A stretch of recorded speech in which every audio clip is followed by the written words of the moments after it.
let us get started with this module. We are going to deal with multi-layer perceptrons. In perceptrons, we realized how through linear decision boundaries we can solve the pattern classification problem. But if we are interested in nonlinear discriminant boundaries for multi-class separation problems, then we will have to go with feed forward directed graphs called multi-layered perceptrons. So, let us get into the details of the multi-layer perceptron, and we will see how we can construct such networks, arrive at the derivation of the backpropagation algorithm, which is based on the multi-layer perceptron architecture. We will study different modes of operation of this algorithm, that is batch mode and online mode, and we will see some of the practical ways in which we can get this network to work. Okay. So, here is a schematic of the multi-layer perceptron. We have inputs here which are x1, x2, so on till x m0, right. This is without the bias, but we can have the bias and other details. As I get into the details of the algorithm, I am going to be more precise, but here let us assume at the moment that we have inputs x1, x2, so on till x m0, and the 0 indicates that it is the first layer or layer 0. Now, from each of these inputs we have connections. So, these are connections in the form of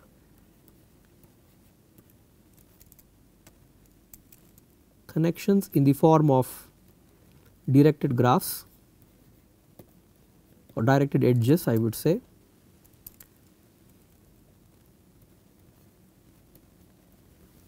That connect the inputs to the neurons within the next layer, and we can have such layers and we call them hidden layers, right. So, this is layer 1, similarly you have layer 2, layer 3, so on. You may have the L minus first layer followed by the Lth layer, which comprises of the outputs. Now, if we think through, we can have connections from every node to every other node, right. In the most general form, we can have a fully connected network, that is, a fully connected network has connections from every node or neuron to every other node or neuron. In the neural information processing nomenclature, neurons are even referred to as processing elements. This is another small detail. A neuron is also referred to as a processing element, and in this case it is a nonlinear processing element. Now, coming back to this architecture, so we have connections from every edge, connections from every node to every other node in the form of these directed edges, because there is flow of information from one node to the other node, therefore, we have these directed edges. And at the outputs we have a bunch of nodes where edges will terminate at these nodes. Okay. So, we can have this cascaded connection of layers of neurons that form the basis of our network, right. And since there is no feedback from one node to the other node, it is a feed forward network. Now, let us delve into the details.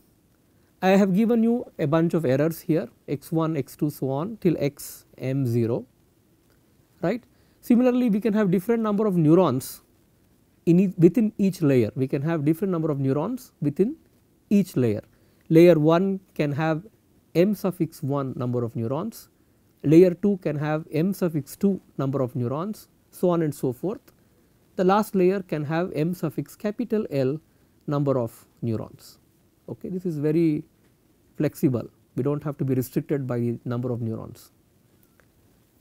Now, our goal is to formulate a criterion for the error. So, our error vector which is given by E is vector y minus vector d, where y is the stack of all the outputs y1 to y m suffix l, and each of these outputs have a corresponding desired response which is given by this vector d that corresponds to y1 through y m suffix l.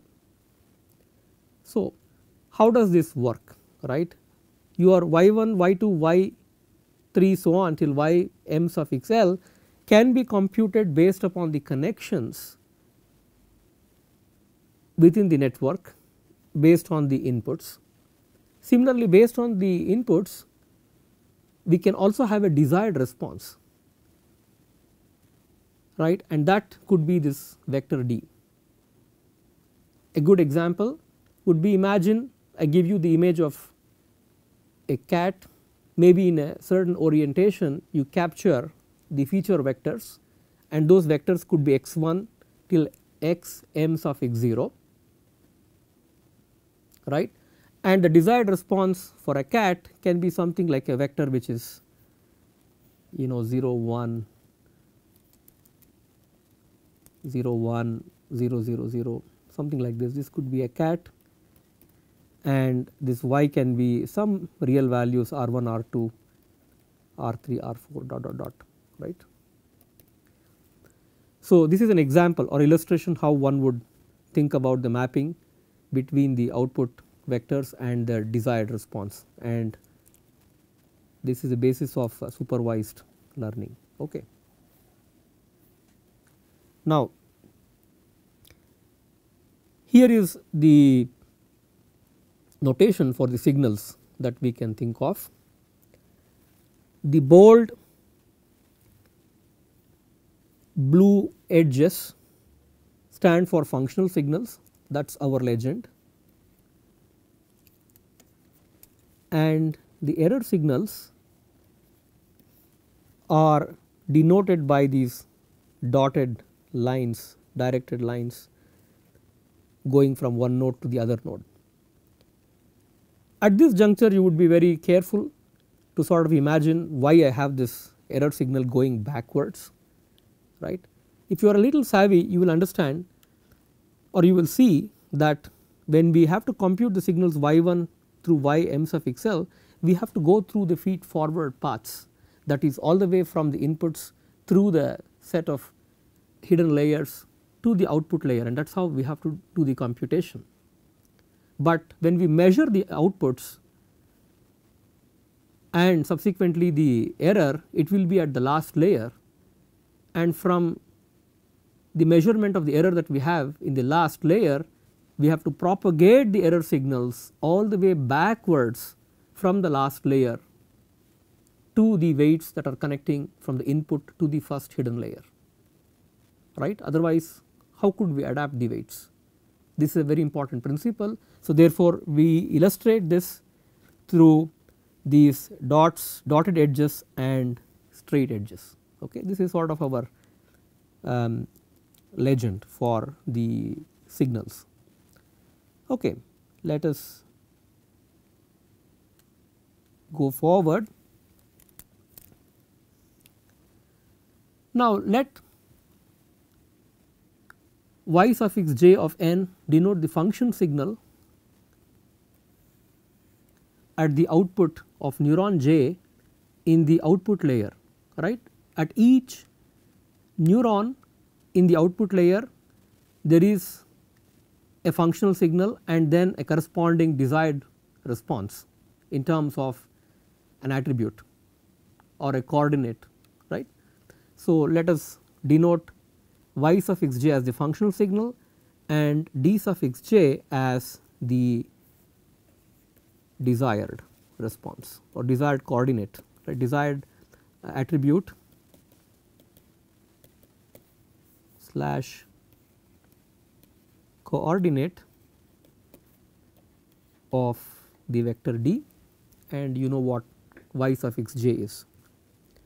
Now, the error E suffix j of n is d suffix j of n minus y suffix j of n. Okay, this is how we formulate the error, because it is just a deviation between the desired and the functional signal. Now, we formulate the instantaneous error energy. It is instantaneous because this is at time n, this is at time instant n.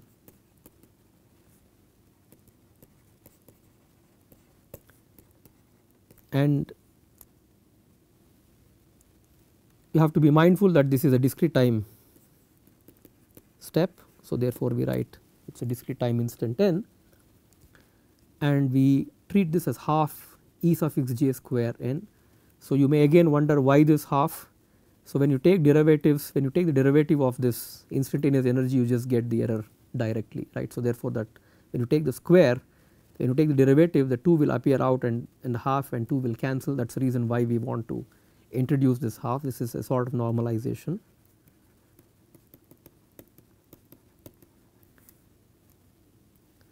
And then when we take the square of the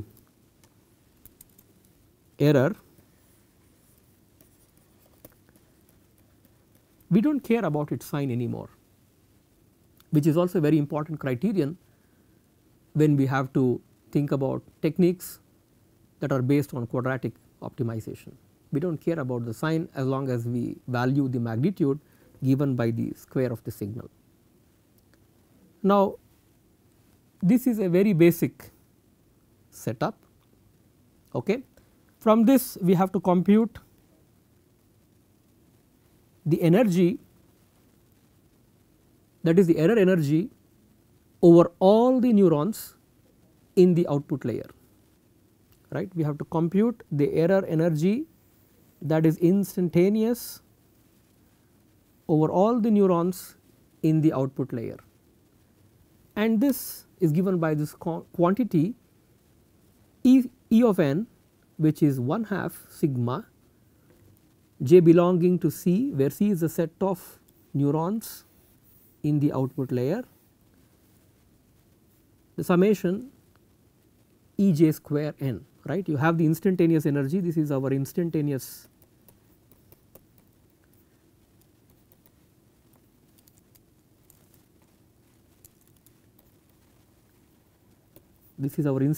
energy for neuron j, and if you sum this over all the neurons in the output layer, we get the sum total of the error energy, and this is given by this quantity. Now, you may question, does it end here, right? No, because this is for one particular sample. We have to look at all the n training samples, capital N. The small n stands for the discrete time step and capital N stands for the training examples or training samples or feature vectors that you may call, and we will have to average this error energy over all the n training samples. So, therefore, we get averaging it, we get 1 upon n. So, this quantity is nothing but 1 upon n summation n equals 1 to capital N E of n. So, this is how the averaging is done over all the training samples. So, now we have formulated sort of a metric, a performance metric for the training error, right. So, we have formulated a performance metric or a criterion for the error, and we have to minimize this error with respect to the parameters of the network to get the optimal estimates of those parameters, so that our network has learned the data statistics. This is an important thing. Okay, I hope you have grasped how to formulate the metric at this moment.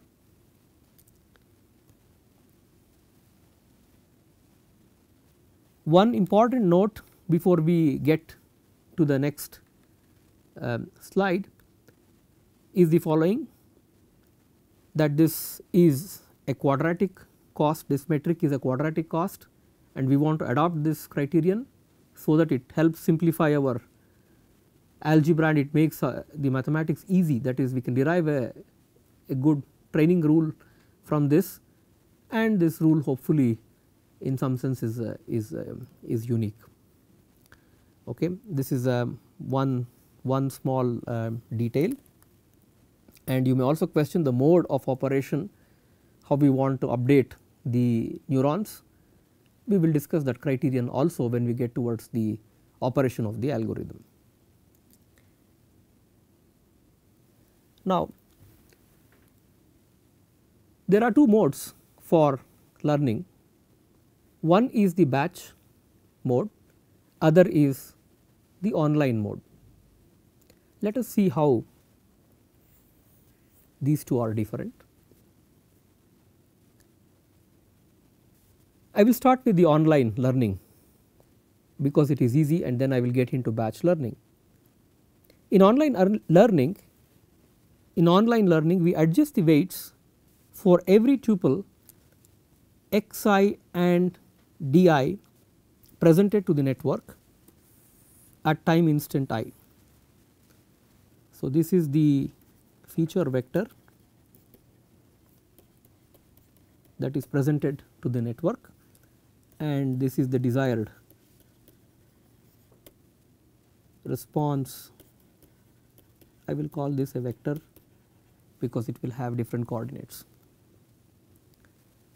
Okay, so this is presented to the network, and the network has to learn this,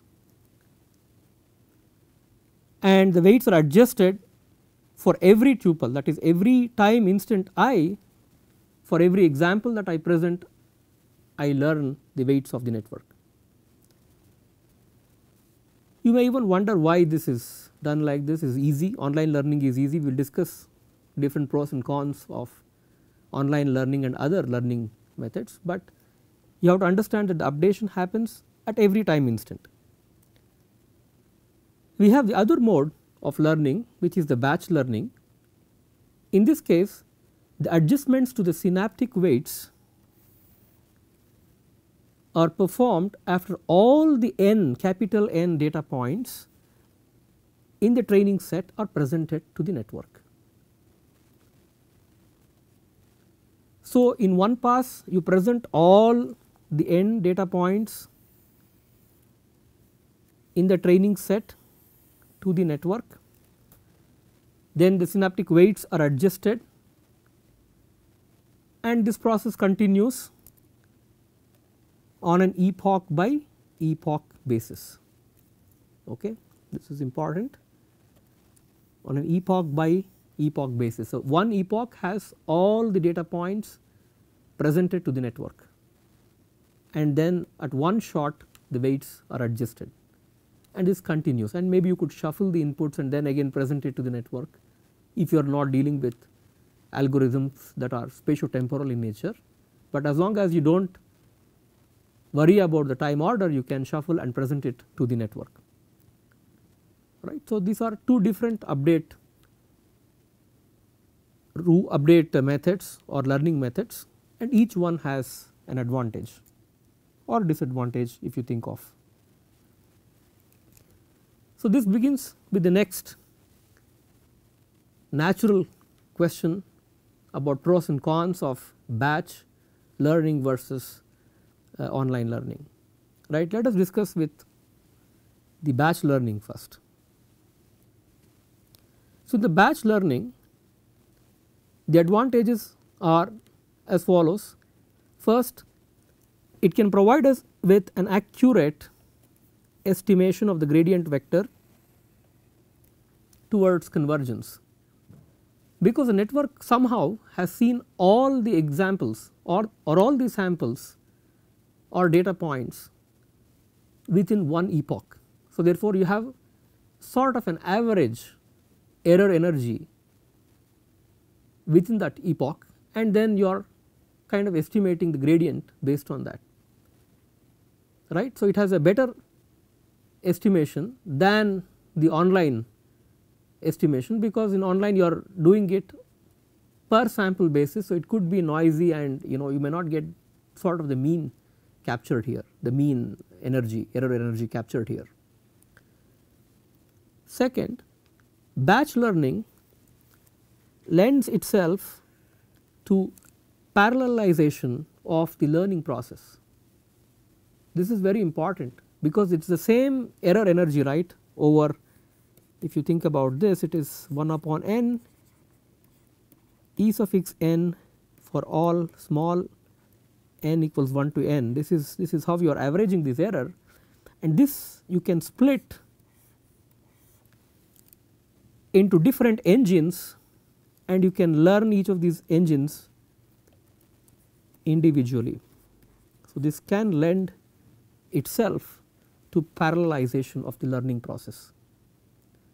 You cannot do this for online learning, because you do not have this average error energy captured over all the training samples, and therefore, you cannot do this parallelization process. What about the cons? Batch learning requires huge amount of storage. So, it is demanding on the storage requirements, and typically these days in AI applications, having a million records or 10 million records or a billion records, possibly that is sort of the criterion, right. You have huge amount of data, and we want to learn the data statistics. So, therefore, storing all this data and storing all these weights, and then being able to process these can be quite demanding in terms of storage requirements, and no wonder people go with GPU based computation or cloud based computation for these big data applications, right. And this is one of the major reasons, which also is in a way good, because people can think about algorithms that can work with parallelization and distributed kind of mechanisms to develop better algorithms that can overcome this storage problem.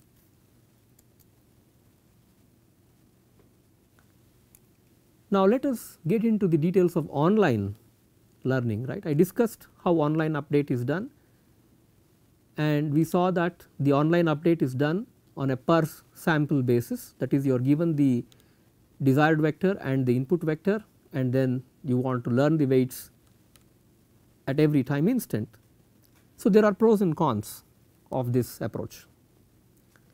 The pros of online learning, it can track small changes in the data, right, because I am updating every step, I can track these small changes. I can figure out if there is a huge anomaly between what my stored weights in the network are versus the data that can change drastically how the behavior of the network is. So, I can track small changes in the training set. One can make use of redundancy in the data sets. This is very important. And if there is huge amount of redundancy, I can throw away that feature vector, and I can save my time, I can save my storage cost, etc. So, I can do that in online learning, but I cannot do it in the case of batch learning, because I average everything out. It is easy to implement. I think possibly this is the single most reason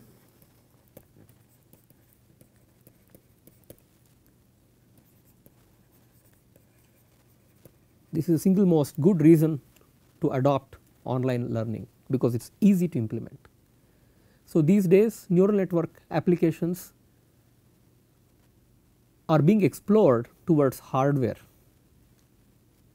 and particularly when you have to think about hardware constraints, ease of implementation becomes very important, because hardware resources are costly, there is power, area and all these implications. So, therefore, we want to have easy rules that we can implement within the systems, and this is one single most reason where when we think about neuromorphic systems, that we have to go with online learning. Cons: as we saw, parallelization is not possible, because we just have one sample and then we are updating the weights based on this sample, and we are doing this per sample basis. So, every sample that we get, we make an updation to the synaptic weights. So, therefore, we cannot parallelize the system. And another detail is we need to do ensemble averaging over large initial conditions. So, this is a sort of a detail that, because the gradient is noisy and we are updating the gradient at every time. So, if we were to get a good estimate, then we will have to do averaging over large initial conditions, different initial conditions. So, while this is a detail, may not be of much of an importance, the other pros and cons that I discussed, they have immediate consequence into the design, analysis and implementation of the algorithms, be it hardware or software, right. So, we will proceed further from this step, we will stop here.